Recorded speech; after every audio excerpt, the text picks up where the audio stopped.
పూరా local. Welcome to పూరా local.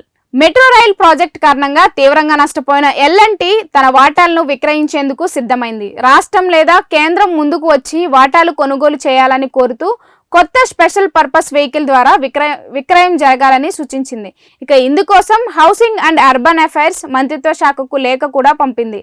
గత ఆర్థిక సంవత్సరంలో ఎల్&టీ మెట్రో ఆదాయం 21% తగ్గగా నికర నష్టం 626 కోట్లకు చేరింది. ఇక అప్పులు ఇంకా తీర్చకపోవడంతో కంపెనీపై భారం అయిపోయింది. 2017లో రాష్ట్రానికి 3752 కోట్లు క్లెయిమ్ సమర్పించగా 2020లో అది 5000 కోట్లకు పెరిగింది. కోవిడ్ సమయంలో 169 రోజుల పాటు సేవలు నిలిచిపోవడం, వర్క్ ఫ్రం హోమ్, ట్రావెల్ అలవాట్లు మార్పులు ప్రయాణికుల సంఖ్యను తగ్గించాయి. ఇక టికెట్ రెవెన్యూ పడిపోవడంతో నష్టాలు మరింత పెరిగాయి.